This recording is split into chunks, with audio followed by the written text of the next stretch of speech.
Hello everyone, welcome back to Rolling Solo. My name is Adam Smith, and today we're going to be starting a brand new segment on the channel. This is going to be something I don't know how often I'll be doing it, but I'm going to be doing it as often as I possibly can because the world of Kickstarter is constantly changing and evolving, and I've had so many requests, it's ridiculous. Because of the amount of games hitting Kickstarter these days, it's becoming increasingly hard to make wise decisions on your purchases. And what I want this to become in terms of Rolling Solo is I want to show you the games that I believe stick out from the crowd, because when you're doing crowdfunding, the biggest problem with crowdfunding is the plethora of choices that you have that continue to increase as time goes on. And this is not going to go away.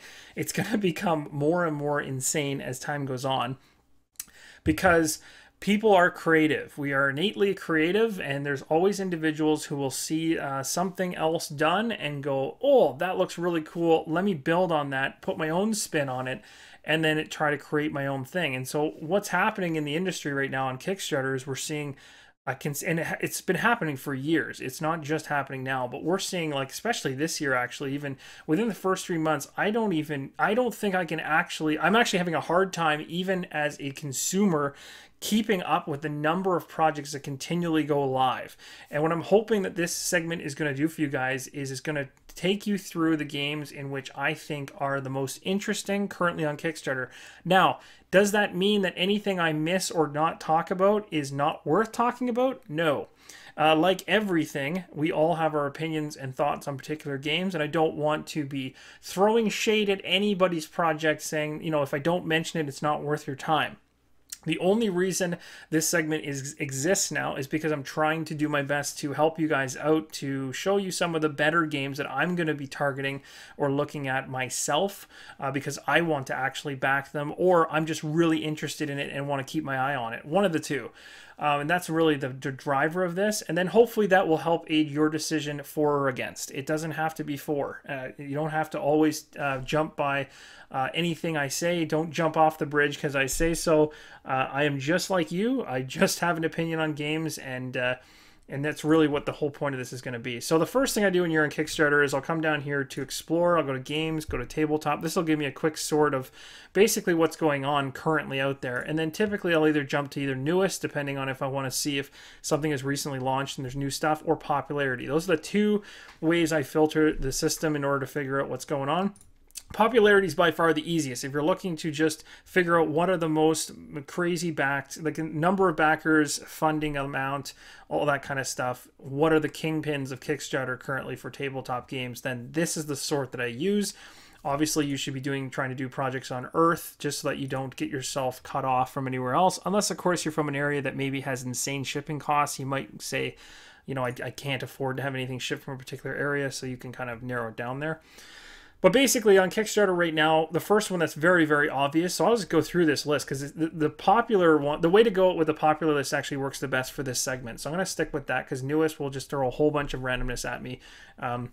So first off, we're going to talk about Zombicide Invader, because Zombicide Invader is a very interesting game. Now, this game actually has quite some interesting mechanics being changed and added into it from the prior Zombicide. So if you have never played a Zombicide game before and you're into dice chucking, basically rolling, you want to do a lot of shooting, a lot of killing, a lot of miniatures, you want to have like an objective, militaristic kind of style of a game, I think this is going to be right up your alley.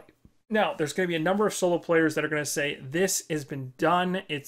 We've seen multiple versions of this, whether it be modern setting, medieval setting. Now it's in the space. Can we please stop with this? I can understand that because the individuals that have been in the hobby long enough are maybe tired of Zombicide. But what I've been doing with my collection personally, I'll let you know this from my standpoint, is I originally had the modern ones because that's what I used when I was first getting into the hobby. I thought they were cool. They still are. And then when the medieval ones came out, like Black Plague, Green Horde, that type of thing, I sold all of my modern ones and moved to medieval. Well, now they're doing the space one, and they're doing it almost right after the Green Horde one, which causes me a little bit of a problem because I was trying to keep my my iteration of Zombicide in my collection to be 1. And now I've got an issue where I have to go, do I like space or do I like medieval? Which is my choice? I have less space games than I have medieval fantasy games. So that's pulling me here. And it's making me go, this is a little more interesting, as well as I'm also seeing some mechanics in this new one that I'm really liking. Things that they've changed. And the look of the actual game itself also really, really, I don't know, there's something about it that grabs me. And it kind of gets me excited for it again. And Zombicide, I don't know, when Green Horde came out, I think that was when I was kind of like, I think if one more medieval one comes out to add on top of Black Plague, I think I'll be done. But then they came out with Invader, and I'm like, oh, you guys are dragging me right back into this again. The reason I think this is cool from the solo perspective is that this is a really fun and easy game to learn, and it doesn't take much to play it. So if you're just looking for like a beer and pretzels, sit down, it still takes a lot of time. The game's still decently involved. But it's a really cool one. It looks like they're doing a good job of spicing things up. I'd highly recommend, if you're not familiar with this one, then to check it out to see whether or not it's up your alley or not. It's definitely worth checking out in terms of just reading through the Kickstarter itself. It's got a lot of good stuff going on for it, and I have watched the videos on this Kickstarter so far and found out that the mechanics that they change and some of the little rule variations that they've made have actually come from a lot of suggestions that people have given throughout the entire Zombicide series, where there's some really annoying rules that people have been house ruling forever. The cool thing is they also have a work-in-progress rulebook, so if you want to know more about what's going on, you can just read that. That'll help you understand some of those changes. So that is Zombicide Invader. I don't want to go too far into it. It looks like the pledges are about $100 for the civilian pledge. Gives you a core box and an exclusive survivor and some stretch goals, and then this one's $150. So again, Simon does pretty decent when it comes to the Kickstarter thing. They use it quite often for their bigger titles and things like that. But I've never had an issue personally with their delivery and things like that. There has been times where things have been delayed a bit, but that's to be expected on Kickstarter. The next one, now again, that's solo. Fireball Island. This one is one that has nothing to do with this Rolling Solo channel because of the fact that I doubt, although there could be some people out there that might play Fireball Island or try to play it as a solo game. Sure, you can probably play this solo as you control multiple characters and then I guess beat yourself up over the island, but it doesn't really work. So this one, the only thing I'm going to talk about in this particular video about this game is that I want to make mention of the fact that if you're looking for a game to play with a group of friends that are not very hardcore into board gaming or your family, this is the game. This is an awesome, awesome looking game. It looks fantastic. It's a huge island. There's marbles. There's dexterity, like to the nines here. You're flicking marbles at each other. You're dropping marbles out of a chute at each other. It's very, very, very cool. So again, nothing to do with solo play, so that's why I'm not going to focus this on it. I just wanted to make mention of it. Dinosaur Island Back from Extinction. This one is the base game of Dinosaur Island is a solo game, so you can play this one solo. So this one I'm actually excited about. So this is one that I would recommend checking out. I don't know if you should back it or not. That is something I'm not going to tell you. As of right now, there's 5 days to go in it, but I would say check it out. In terms of at least looking at the Kickstarter page, seeing if you're interested. There's a $35 pledge here for the Extreme Edition, $45. There's a bunch, actually. This has got tons of different options. But essentially, Jurassic Park in a box. That's the way I would describe this one. It also comes with what looks to be some Extreme Editions. It's got an expansion, and it has Duelosaur, but that's a 2-player, not a solo.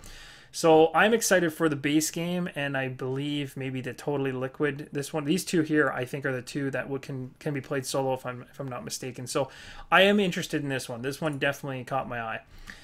The Facelist. This one is, I think this recently released, and I don't have as much experience on what's going on with this besides the fact there's some crazy magnet stuff going on. So if you're into a kind of a style of game that's a little bit, this is where it gets rough because I don't want to use a term that makes it sound bad, but it is gimmicky. So essentially you've got these these creatures on this giant map board right here, and it's using magnets basically as to change a compass that's within the game. Seems really cool because there's definitely been some thought and it's a unique idea. I'll say that because I've not seen this on Kickstarter before. I've never seen a game use magnets like in this kind of capacity before. So that's cool, and I like it when a project decides to you know, try something different, try something that hasn't been done before, because this could have been easily just splatted onto a board and throw some cards and say, here's the Facelist. But they decided to add something in that's a little unique for this game, and I think that's cool. So again, whether or not this is for you, I don't know. I also am just going to check really quick here. Ah, I'm crazy. So it is a 2 to 4 player game. So shoot, that's not going to work for me. So there you go. There's my opinion on it. It looks good if you're looking for more than one player, or for more than one player, but I won't be looking at that one simply because I want the solo stuff. But at least you know.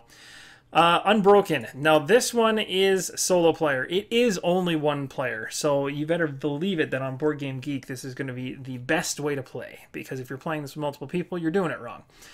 This is a they've made $355,000 in this one. I've actually done videos on my channel, so if you're interested in checking out this particular game, I had a blast with this one. It takes such a used and typical storyline, but then adds such a tension-filled gameplay behind it. It's really cool. So, you know, you're basically left in this cavern with nothing on you. You're beat up, you're left for dead, and you basically have to survive. Sounds like the most generic starting to anything, almost like any movie or any book you could possibly read. But then the gameplay is where things really get cool. And it gives you this sense of always being, you could die at any moment. Like if you do not manage your resources properly, you will not make it through this thing. And it's not easy. I've played it. I managed to get, I think, to the last level, and I died before I even finished the game, so I couldn't even score. You have to be able to survive the entire thing to score up, count up, and see how well you did on a particular scoring chart. But I can tell you this is going to be a winner in the solo community simply because, well, first off, you can only play it solo, and second off, the gameplay and the mechanics are really well done. I didn't find a single thing about this besides a couple suggestions I had that I believe have been talked about in this Kickstarter, like some anti-knock sheets for these cubes, because we all know that we're going to bump the table at some point. The cubes are going to go flying. That's going to cause problems. It almost did a couple times when I was using the prototype, but I believe they're going to cover that in this particular Kickstarter anyway, so I don't think that's going to be a problem. The other cool thing is the price point for the game is so accessible. So if you're not looking to spend, like Zombicide costs $100 US or 150 US, these ones are like $1. I'm sorry, it's not $1, but these ones are, you can actually get a print and play for $5. You can get the production copy for $29, and this is Canadian because it is inside of Toronto, Canada, which is way up where I am, except I'm not in Toronto. I'm actually in Alberta. Yes, and actually, yeah, I'm in Edmonton, Alberta, so I'm much further west, but still, it's very cool to see another Canadian running through here and creating a game and stuff like that. It's really awesome. And again, there I am right here. So a tension-filled solo experience which throws you into a near-death situation right from the start, and that's honestly what you feel. You literally are always going like, am I going to make it? Am I going to make it? I don't know. And that's how I felt the entire time I was playing it. And you don't get that kind of tension in a lot of solo games anymore. It's kind of just like, well, roll the dice and, you know, but like I literally was managing my resources trying to figure out whether I was going to survive. So this one's really cool. I'm not going to talk much more about it. Check it out if you're into solo games. Highly recommend it. Crypt, I don't think this one is solo. I could be totally wrong. I'm going to do a quick check because I haven't really dived into this one, but I've seen it floating. Oh, it is solo playable. Look at that. Easy to learn rules, 20 minutes to play, $9. Interesting. So I don't have much to say on this one because I haven't looked into it enough, but it looks like they've got some videos on how to play it, and it looks like it's laid out nice enough. It should be easy. They've got a bunch of stretch goals they've crushed through. They made $100,000. They got that's a good chunk of backers for a game, you know, and that type of price point, that's really good. So yeah, check this one out. This could be interesting. I don't know much about it yet, but I'm going to come back and take another look at it because surprised, I didn't think that was a solo game. This one's definitely not. Street Fighter is not a solo game, so I'm not going to spend any time on it. But hey, if you're into miniatures and you're into Street Fighter, I guess you've got a winner. Over here, Imperius, not 2 to 4 players, so no solo play in that one, sadly. Graphic Novel Ventures. Graphic novels always have solo playable modes. Now this is really cool because it's going to, and I just want to let you guys know that I am planning on doing a playthrough of this one for sure when it does arrive. I don't know to what extent because I don't want to spoil story, but it does have a full graphic novel adventure with, you know, as you make your selections, instead of it being like a choose your own adventure where you read a paragraph, you actually get to look at an actual drawing of what's going on and make your choices based on that. I think that's really cool and different and just adds another level. So I guess think Legacy of Dragonholt, but with pictures. That's kind of the vibe they're going for with that. And I think that's really cool because, well, that's just not done as often in our hobby. So that's really interesting. I like that. So check this one out if you're interested, because if you want to be able to read something on, I guess, the bus or traveling, this could be a great way to play a game. We got some fantasy gaming coins. Doesn't matter if you're playing solo or not. Those could always be cool. So if you need some, there you go. What do we got here? Mischief and Misadventure Campaign Planner. Cool. Interesting. It's got some more books. This seems to be a reoccurring theme. People putting out books for whether it be role-playing games or planners for campaigns, all that good stuff. This one, Arena the Contest, this is surprising me. This has a ton of money behind it, and it is a solo playable game, and I do have my eyes on this one. I don't know. It definitely has something going for it that's unique. I like the look of it, and I don't know enough about it to say whether I'm sold on it 100% or not, but I am so interested in this one. Don't know why. There's just something about it that's pulling me. But I do like the fact that that you can play solo. So this is one I would also recommend that you check out, take a read through, see if it's something you're interested in. Looks like the miniatures are nice. If they're actually going to be toned in colors, that's fantastic. That probably makes categorizing your guys better. It almost reminds me, and I don't want to say this, it kind of Hero Quest kind of vibe to it with the way these are. I don't know.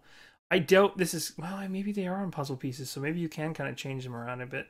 But anyway, I don't want to compare this to Hero Quest at all, because that's not what it is, so take that back immediately. But again, solo playable game, tons of miniatures, looks cool, but do your research on that one. Miniatures do not make a game, so you want to make sure that you're finding a game that works for you. Now let's go a little further down. I'm going to skip a couple here because I'm not familiar with them at all, actually. Maximum Apocalypse. We did do this one on the channel. This is doing fantastic. Still has 10 days to go. I do have a giveaway on the channel, so if you want to find that, you can go into my giveaways playlist and you'll find a Maximum Apocalypse Kickstarter edition giveaway, and there's a link in the description to get in on that giveaway. Make sure you do that right away because it's going to end real soon, and I'll be announcing the winner to that. This is one I would definitely recommend if you're looking for a game that's about the end of the world. There's tons of different themes. The gameplay is really cool. The one thing about the only issue I had with this particular game was the rulebook could have been a little bit clearer on a couple points, but you can also just think logically and solve those problems. So basically, whenever I ran into something that the rulebook didn't clear up, I just thought about the most logical conclusion and went with that. And in most cases, when I checked with the game designer, I was correct. So it does have a really well made game. It also has tons of replayability because you can actually set up the map tiles how you want. It's got tile exploration, that type of thing. In terms of print and plays, dirt cheap for $5 if you just want that. There's retailer pledges if you're a retailer. If you're a veteran or someone that already owns the base boxes, then you get the expansions for $29. If you're not, you're looking at least a core set for $40. You've got people that can go the completionist route and just get everything. So definitely recommend this one.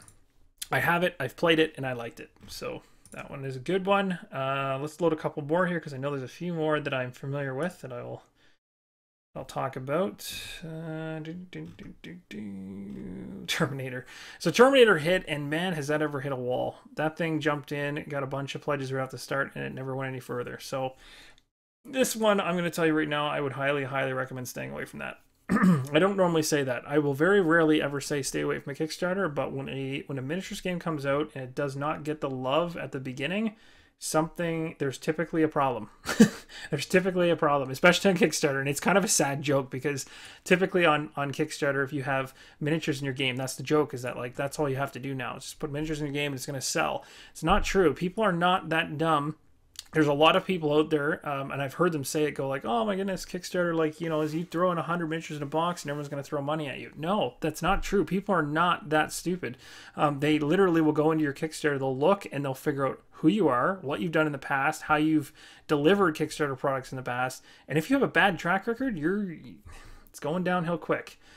So we're going to continue along here. Hexplore It. So this one I'm actually currently doing a playthrough for, and it's 232. So again, sorry guys about the currency. It's in Canadian because I'm Canadian. So you know, if you hover over it, you can find out the US version. But blew past its goal. Has 8 days to go. This is actually more successful now than his original Hexplore campaign. But I like this a lot, and I'm playing it on the channel. So if you want to jump in on the playthrough, feel free to do that, because I'd love to have you there. I'd love to have your feedback and thoughts on what you think about the game. I'm really, really enjoying this one. So this one, definitely check out if you're a solo gamer. But again, make your own informed decision based on what you're seeing through my playthroughs, everyone else's playthroughs, and what you find on this Kickstarter campaign page. There's a whole bunch of stretch goals they've ripped through that's just fantastic. They've got many different ways that you can get into this. Again, if you just want to taste, you know, you can go ahead and get the Export Pledge. The one thing I'll say about this game that confuses a lot of people is this is a Volume 2 to the Valley of the Dead King. The Valley of the Dead King, the one I'm playing, is Volume 1. This is Volume 2. People are talking about it as like it's an expansion that then kind of incorporates itself into the original. It does and it doesn't to a degree. They are standalone games on their own. So they have mechanisms that are built specifically for each of them in their different volumes. But you can also combine certain elements. You can obviously have heroes crisscross across them. You can even, from what I've seen actually in a recent update that churned in here, and I forget which one it was. If I get really lucky, I'll find it right away. There was an update here that said that you can actually merge your... where is it? Oh, there it is right there. So you can merge your the Forest version with the Valley of the Dead King version and play it all together. So yes, you can technically now mash both core boxes together, or you can treat them as separate standalone adventures. And that's probably how I'll play them. I probably won't. Well, I don't know. It is kind of cool to see how that would merge together and stuff. But anyway, this is really interesting, and I really like it. It's the best. I would say it's the best RPG feeling board game in a box I've ever gotten so far. So this is like as close as you're going to get to, I want to play an RPG, but I don't want to have to GM it. I don't want to have to set it up. I want to have a pre-existing world. I want to have a map. I want to have items. Like, if you just want to play an RPG that's already been created for you, this is the best way to do it. And if you're a board gamer like I am, and in case solo gamer, this is a soloable game. Everything here is you can play solo. So highly recommend this one if you have not heard of it. I think that's going to cover it. I think that's probably the most I want to go. I don't think there's anything... I'm trying to think if I missed anything. Let's see here. Let's go by popularity. I'm just going to do a quick check, guys. So just bear with me a moment here as as I go down this list. I want to see if there's anything that I missed here. So we got to explore it. We already did arena. Did that. Keep going down. Oh, Lifeform. That's the other one I was forgetting about. So Lifeform. This is one by Tristan Hall. So if you have not heard of this one, this is a sci-fi survival horror. I can play up to 4 players. It is soloable, and my eyes are on this one as well, 100%. This comes from the individual who created Gloom of Kilforth, and who also Tears to Many Mothers, I believe, is the other title that he created that I believe is on the edge of being released soon to Kickstarter backers. So again, I've liked his prior stuff. That's him right there playing the game. So I've enjoyed his stuff in the past, and so I'd recommend checking this one out as a solo gamer. See if it's something you're interested in, theme-wise, mechanics-wise, and that kind of thing. There's some good videos here as well, and they've already ripped through a bunch of stretch goals and things like that. Looks like the rule book is available, or at least pictures from it. So there he is, solo play. So very cool. It gives you a solo expansion to it. So this one is, and there you go, there's your playthrough from the designer himself. So yeah, that's going to wrap it up, guys. So this is going to be something I'm going to try to do more often. And what I want to do actually right now is I want to ask you guys, is there anything you'd like me to add or take away from this particular segment? So is this okay for you? Is this style work for you? Just kind of almost as if we're hanging out. We're just kind of going through Kickstarter, checking out the projects, having a quick chat. Does this work for you in terms of what I'm showing you? Is this helpful? Would you like something, any additional information added in? Would you like something taken out? You know, because this is a brand new segment. I haven't done this before, but I really think this is going to help people target or zero in on the solo games that are amongst the mass pile of games that are currently being released. So hopefully it's useful. Anyway, I'll leave that with you guys. Let me know in the comments below. Of course, get in on all the giveaways that are currently going for Hexport and Maximum Apocalypse. Do not miss out. And thank you so much for watching. As always, keep on rolling solo.